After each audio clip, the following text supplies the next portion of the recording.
Hello again and welcome to another episode of BitNote. This is David Collins and we'll be playing video game music, so have a listen and hope you enjoy.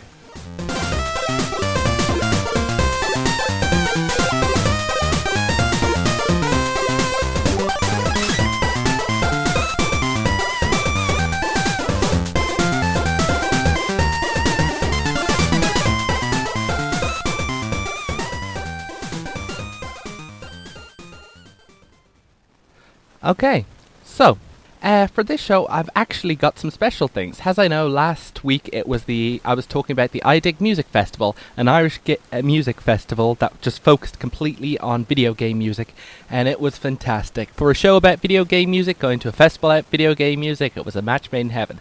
And last week I played some talks and some pieces of music and some great things I heard from there, such as by the Triforce Quartet and by about Russell Brower, who had some very poignant stories to tell and such like that.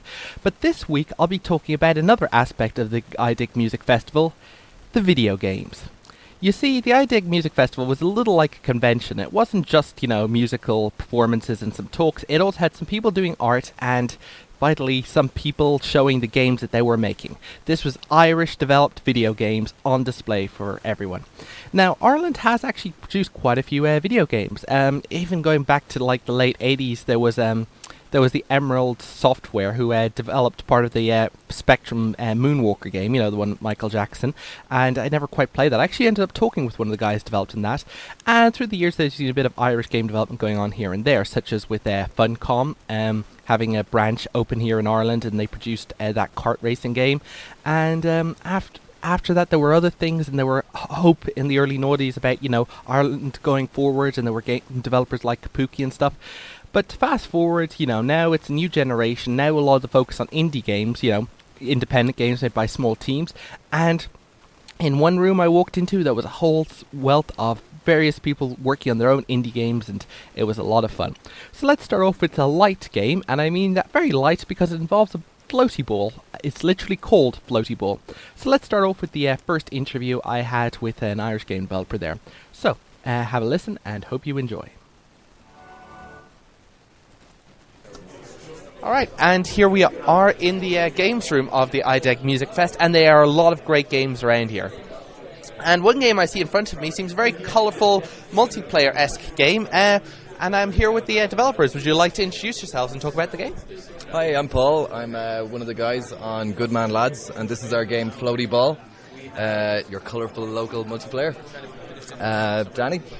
Yeah, I'm Danny. I'm working with Paul on this game. It's a 4-player head-stomping action game. I was playing it earlier. Basically, you move around and you try to stomp on someone, but if you go below them, then they might stomp on you, so it's...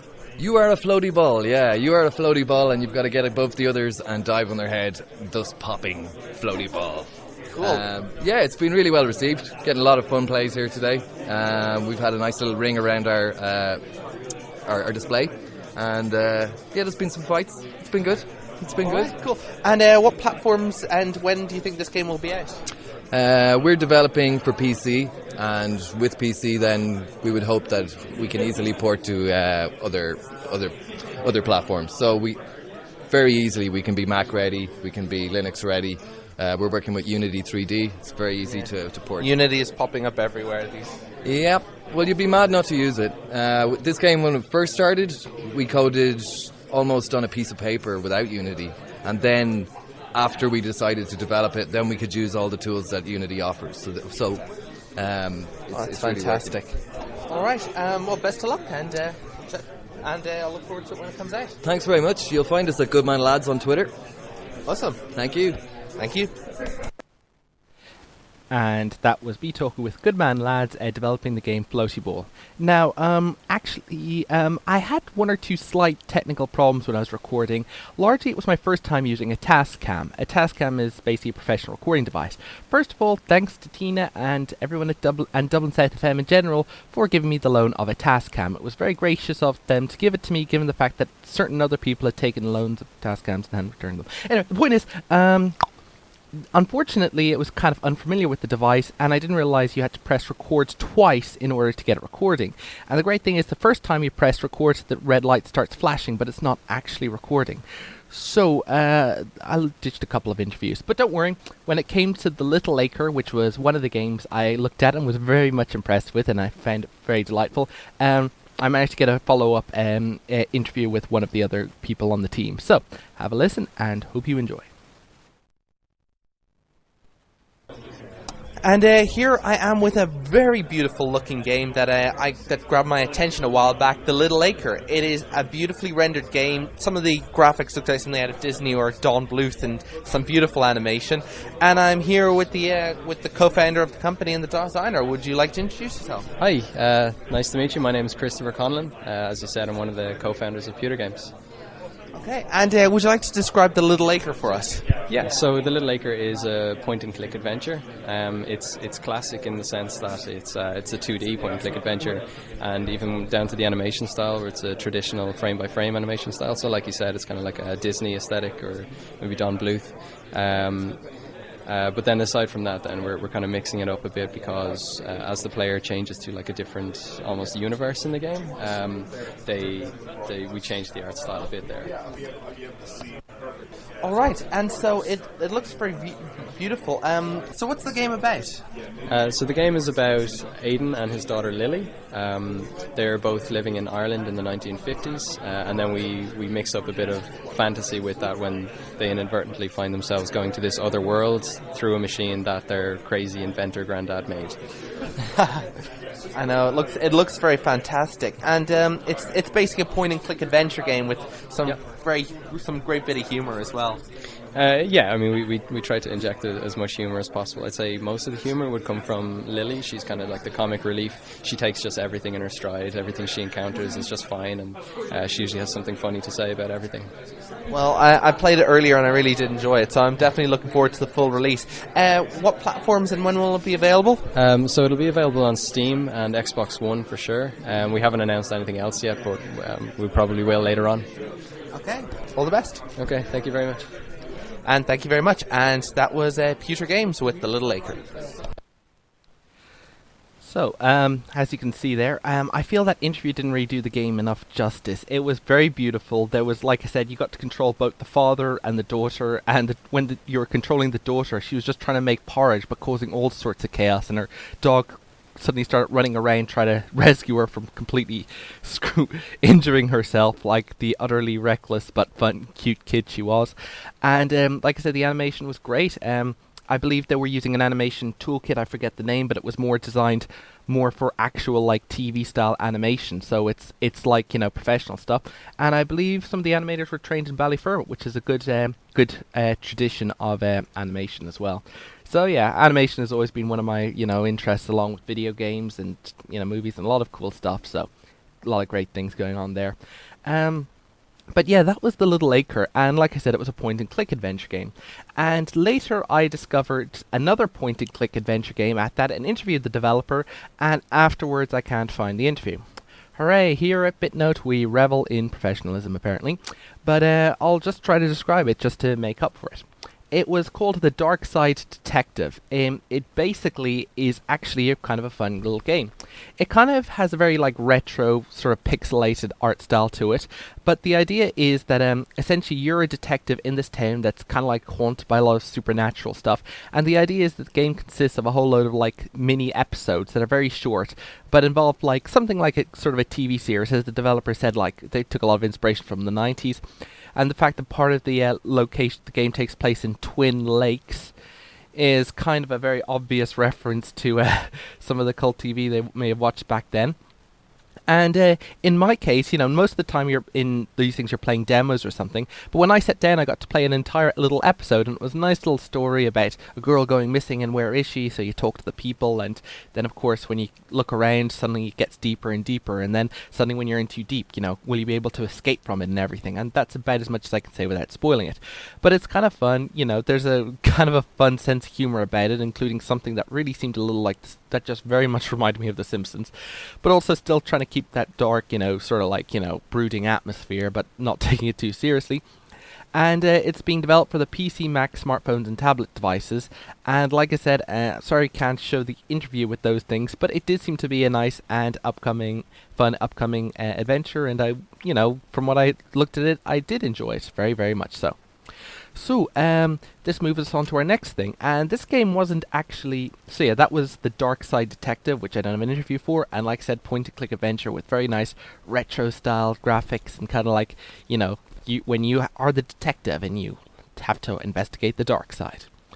Alright, now on to a game that actually has a team that's scattered all over the world, and one of those locations is Ireland. It's kind of tricky to explain, so why don't I just let the developer I talk to do all the talking. Have a listen, and hope you enjoy. Okay, so I'm here with a developer who's worked in the game Gunsport. Would you like to introduce yourself? Yeah, my name is Shane Marks. I'm a developer at Necrosoft Games, working on Gunsport, which is a cyberpunk volleyball with guns. And in the future, there's no more war. Everything's resolved via Gunsport. Cool, and it's like all the countries. There's like Japan, Cambodia. Yeah. So we've got Japan, Cambodia, Russia, Congo, and the People's Republic of Oakland. And it's very vibrant, I've noticed. It's like bright, colourful, very vibrant, like sort of like 80s Japanese arcade games. And it's all like HD pixel art as well. Yeah, that's right. It's taken a really, really long time to get everything done. It's taken a long time, but it looks great, and we're really happy with where it's going, so... Yeah. And where did the idea come from? So the idea came from our lead designer, Brandon Sheffield, who ended up playing this game by Midway that came out in 1978. And it's an old arcade game. There's only a few hundred of them in existence, and it's a game where two hillbillies basically shoot a can and keep it up in the air. And we thought there was something weirdly compelling about that style of play, so we decided to turn it into a weird esports game, which is Gunsport. Okay, and this is where now everyone is basically just shooting to keep a volleyball from landing on their side? Yeah, for sure. So the way it works is that you have 5 countries and a team for every country, and then every team, it's a cooperative competitive game, so every team has their own style of weapons that they play together against the other team, and you're kind of trying to strategize and just work out and how to play. Yeah. Up to 4 players as well. Yeah, it's up to 4 players. Yeah, it's a pretty good fun time. Okay, and just you were saying something, you don't exactly have an office, do you? No, we don't have an office, so we're kind of just everywhere all over the world. So our lead designer's in Oakland, I'm in Ireland obviously, one of our programmers, lead artist, is in Poland, one person's in Hungary, another person's in Sweden, another person's in Uruguay and Russia, and we're all over the place.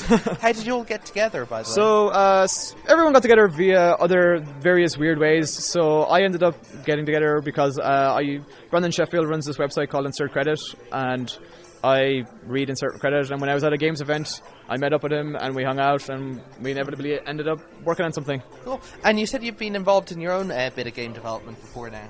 Yeah, so I used to work at Tribal City in Galway, and before that, when I was in college, I used to work at Microsoft Game Studio in Dublin, working in tools and localization and stuff like that.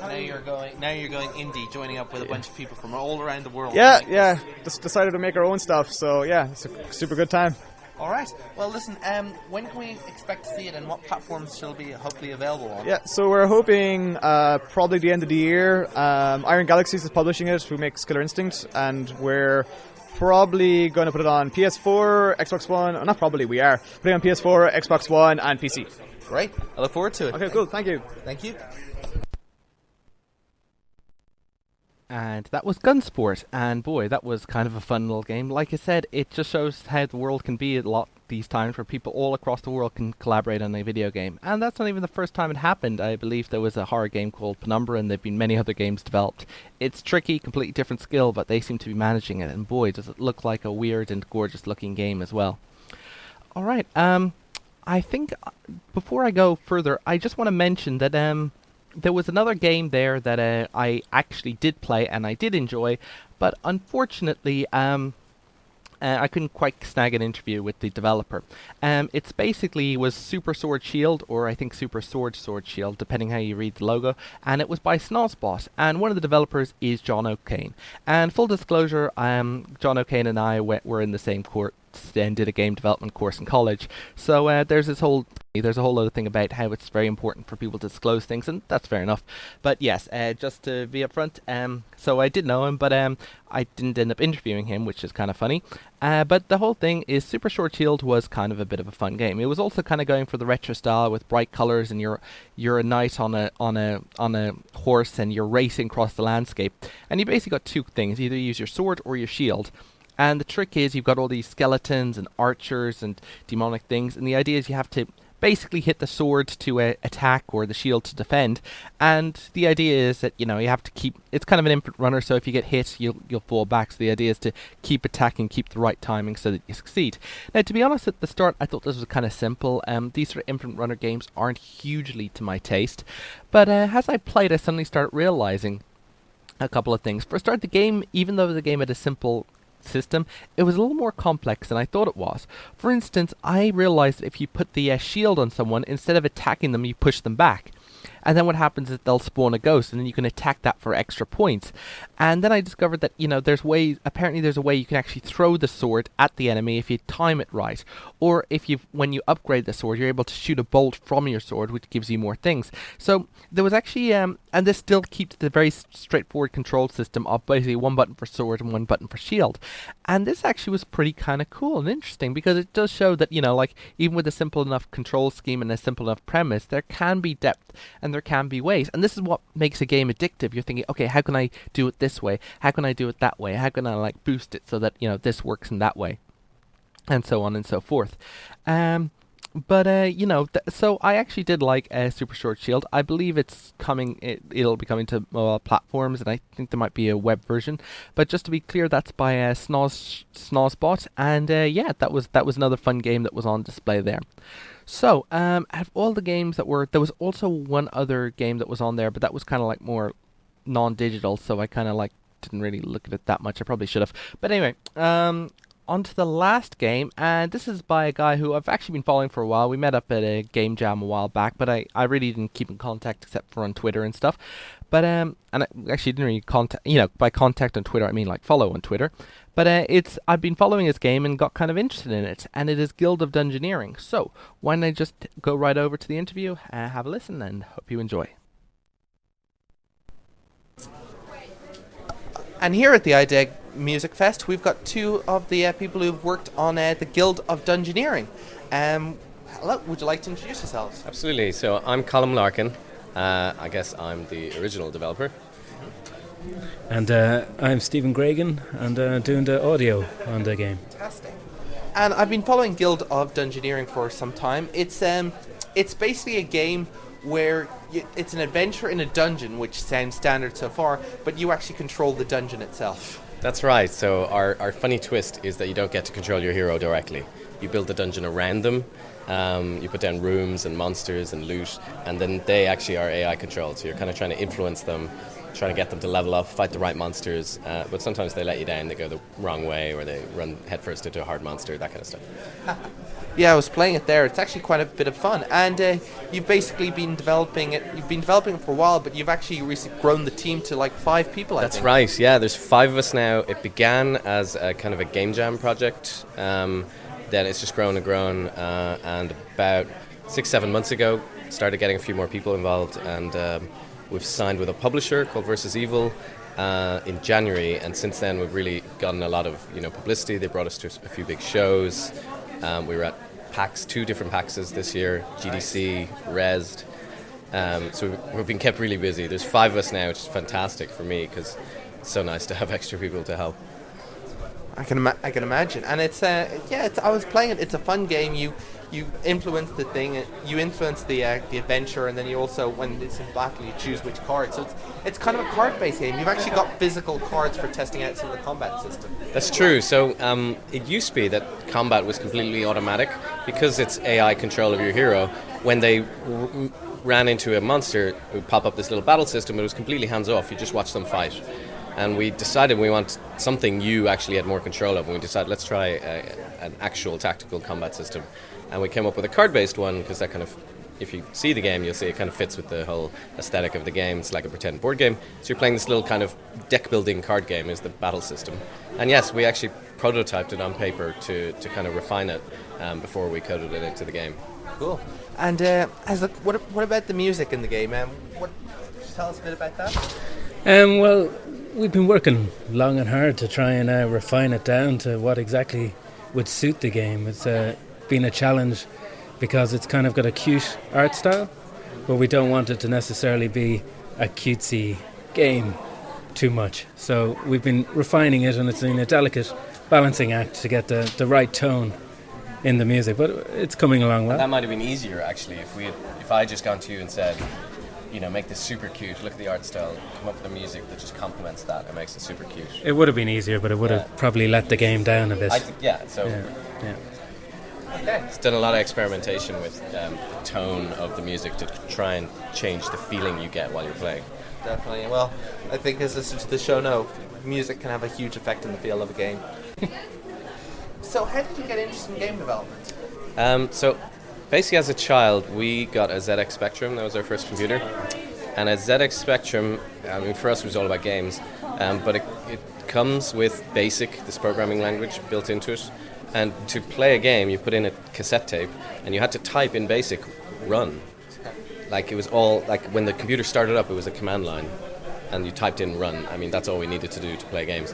But it's funny, back in those days, like you'd get computer magazines, and they'd have whole sections dedicated to code, like just lines and lines of code, and if you typed it all into your computer at home, you'd get like some sort of little game. So there was no copy and pasting, there was no internet. Magazines printed code, and that kind of gave us the push. I mean, it's how I ended up being a programmer, and I think ultimately how I ended up making games as well. Cool. All right. When can we expect to see Guild of Dungeoneering, and on what platforms? We're going to PC and Mac first, so our Steam release is going to be first, and that should be this summer. We're still finishing the game, but we're pretty hopeful we'll have it ready by then. And then we're going to work on a tablet release some months later. Okay. Well, thank you. Thank you. Well, thank you both very much. That has been fantastic. I look forward to the game. Cool. Great, thanks. As you can see, that's definitely something to look forward to. So those were all the games that I saw while I was there. It was actually pretty fun to look around and see all those games there. But and keep in mind, these are all games that are actually still in development. None of them have actually been officially released recently. So the games you've been hearing about here are like upcoming games. This is like not exclusive. Well, yeah, okay. It's kind of an exclusive preview of stuff that's going to be hitting the Irish games music scene. And of course, Irish games have been around for, like I said, a while, and even recently with indie games, they've been Coup, the Shroud of Morrigan, and P3 Biotic, and very many others like that. And of course, Algebra Balance, made by a certain someone who, it's me. There's pretty a vibrant scene of game development in Ireland, and by a wide variety of genres, and of course with a lot of different themes. I'm just going to play some music by the guy who's making the music for Guild of Dungeoneering. Just have a listen, and hope you enjoy.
And that music you just heard there was by Steve. And like I said, Steve is going to be working on the Guild of Dungeoneering. That was a more noir-themed thing, which I doubt is going to be actually in the game. By the way, speaking of music, in terms of the Darkside Detective, I've got to mention this, but the person who's working on the music is Ben Prunty. Ben Prunty, of course, has made the music for FTL, or Faster Than Light, which I played on the show before, and that was definitely quite an absorbing track. He made some great music, but of course it was kind of his breakout hit, and now he's going to say, okay, now I want to be known as more than just the guy who does the music for Faster Than Light. So now he's doing some music for other games, and of course, like I said, one of those includes the Darkside Detective. And I'm running a blank now. I think there was one other Irish game music that he was also doing music for as well, but we'll leave that for now. So while I'm signing off, I think I should just mention one other Irish game developed game that actually wasn't there, because apparently the developer didn't know about it. I'm not actually sure fully about how they ended up getting this specific selection of Irish games. I believe part of it was contacting DIT and also there's also a regular event of Irish game developers called Dubludo. There's that, and you see, there tends to be meetups of Irish game developers, and they can show their stuff and everything. But regardless, there is one Irish game that is being developed that wasn't mentioned, and I think deserves to be mentioned. It is called Portalnauts. It is developed by a guy called James, who goes by the alias James Games plus James. Once again, we got the whole retro style with the bright colors and the whole things, and basically you control a different cast of characters, each with their own abilities. Like one can shrink and one's more of a cowboy, and basically it's a platformer, so you run across a whole range of different locations and everything, and these portals, and change characters and deal with different things. And it's in development. You can pay and get an early version of the game, but I just thought I'd shout that out because there's a friend I know online was playing it and seems to enjoy it and had a good time, and he basically put me in and said, wait a sec, do you know of this guy? And I was like, oh cool, this is actually a pretty good game. And so there you go. So yeah, Portalnauts and all the other great games I've talked about here, the Guild of Dungeoneering, Super Sword Shield, Gunsport, the Little Acre, Floaty Ball, as I said, the Guild of Dungeoneering, and yeah, they're all Irish games. Well, like I said, with Gunsport, it's not an Irish game, but it all works out. They're all Irish games that are all going to be released on various different platforms in the future. And so, if any of those interest you, keep an eye out. Maybe follow the people on Twitter, or just, try to remember yourself a few months from now and see if it's been released. And with that, I'll leave you with there. So, this has been David Collins with BitNote, giving you a great selection of what the Irish games are being developed at the moment. I hope you enjoyed, and all the best.